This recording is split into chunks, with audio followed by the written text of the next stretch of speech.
What's up, good peeps? I'm Dave. I'm Jess. And we back at it again, folks. Today, we're going to bring you closer, bring you more into our world. We're going to elaborate on something that's very dear to us, a very serious topic to us, how we lost our first child. Yeah. So, it all started a month ago, which makes it official. This month makes it one full month. 1 full month. And so at 20 weeks, it was, right? 20 weeks, my water broke, and just so happened I had a doctor's appointment that day. So I went to the doctor and come to find out that my water had broke and my cervix did not close. And a lot of people wanted to know, well, what happened to cause your cervix to open, and why didn't they do what they could have to close it back up? So, being that my water had broke, they could not close it back up because that would cause complications in itself. And two, we did nothing to get the cervix open. It just never closed. It was something that my body did on its own. Yeah. It was nothing that I could have stopped from doing, or he could have stopped from doing, or the doctors could have stopped from doing. It was just something that naturally happened. Yeah. Really sucks. Finding out that the cervix was open after the water broke. If the water had broke after they found out that the cervix was open, probably would have been a different scenario. But everything happens for a reason. So at 20 weeks, Jess and I was admitted to the hospital. Well, Jess was admitted to the hospital, but I was right along with her. So we was admitted to the hospital at 20 weeks. And they told us that the duration until the baby came, we would be there. So in our mind, the first thing, we'll be here 20 more weeks. 20 more weeks. Right. Like, we're going to sit here, we're going to ride this wave the entire time. Folks in the hospital, it's very draining. It's very draining. Mentally?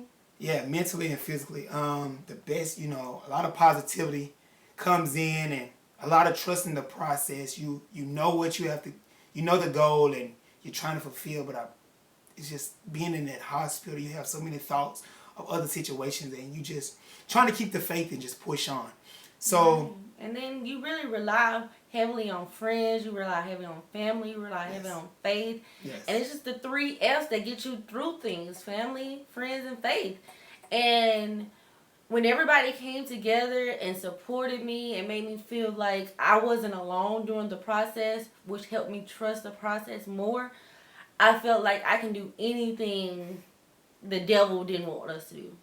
And like Dave said, he was there every step of the way. Like, he never left the hospital only to go to work. And when he came back, he was right by my bedside. For a moment, I thought he was the one in the hospital bed for a while because he never left. And mentally, like I said, it was hard. I got sad, I got happy, I got depressed, I cried, I laughed. It was just a lot of things that went on from being in the hospital to after, too. Like, those things kept going after we lost our baby. That's so, April 5th. April 5th. It's when our baby girl said, "Daddy and Mommy, I'm coming home." April 5th, being a national holiday already within itself. It's his birthday. Baby Aubrey, she came. So Jess went into labor that morning. 10 minutes later? Full birth. 10 minutes later, baby Aubrey had came. She didn't have a heartbeat when she came. The night before, she had a heartbeat, but it was very low. It was dropping. Yeah. Before that, her heartbeat was the strongest I'm talking about, but the night before started to get low, and she came on the 5th. And that's when the first time we got to hold her. But being at 22 weeks, the doctor couldn't do the surgeries. They couldn't put the tubes inside. The key word was viable. Viable. You have to be 24 weeks for a baby to be considered viable.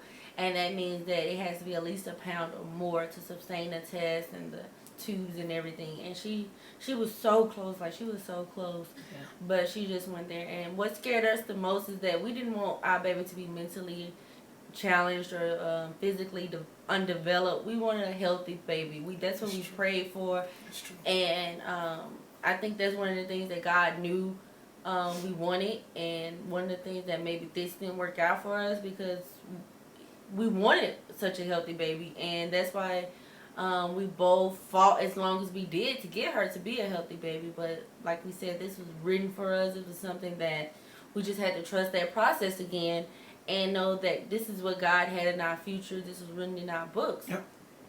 So it's been a journey. Can't tell you it's been easy, and me, I'm very positive, so I try to keep that positive energy around. But it's very hard when you try to deliver nothing but positive energy. And she's going through so much. Her body's going through. She's going through. It's just hard to let out. It's just hard to just let it all out at once. It takes time. And that's a process that we've learned over this entire journey since the 5th till today, which makes a month. It's gotten better, but it's a process that we're going to have to go through to continue to improve, get better, where we could get back to where we was at the time. Right. We definitely learned a lot about each other during this process. We learned how to rely on each other when we were at our weakest points. We learned about, how to be strong when the other is not around, when to be strong when that person is there. Yep. And we just definitely learned a lot about each other. It's crazy that, during this process, we found out that so many people loved our baby girl. And we gave her name was Aubrey Graceland. So many people loved her. She got so many gifts since this process. We're currently planning for her ceremony because we have to give her the proper burial. It's only due that she gets the best, and that's what we're going to give her.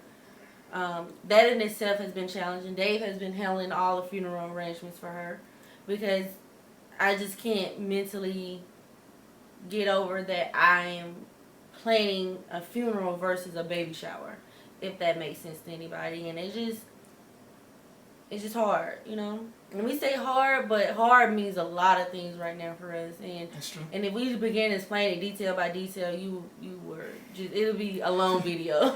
Yeah. Yeah.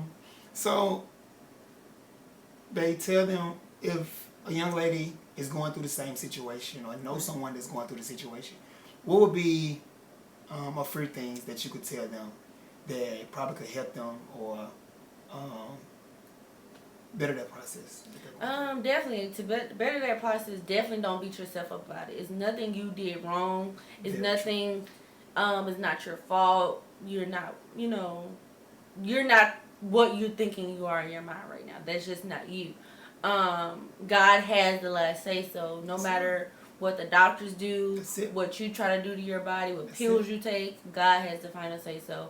And lastly, surround yourself with positive people who understand, people who don't mind listening, people who don't mind talking, people who don't mind uplifting, because that plays a valuable part when you're going through something like that. And it's very true. Definitely, those are the things. Good. And so what's next for Jess and Dave after this has happened for us? Some people want to know, are we going to try again? Where are we going with this? So we're going to continue to grow, continue to build. Home, we'll be moving in our home in a few months. That's number one. Our marriage, our wedding is coming June 30th of 2018. Yes. So we have to get ready for that. You're going back to school, get your doctor's degree. More certification. I'm climbing this education ladder. So, and we have a few business ventures and opportunities. So we have a few things going on. We're going to try again. We're definitely going to try again. We don't know when. We don't know, is it going to be today? Is it going to be a year? Years from now?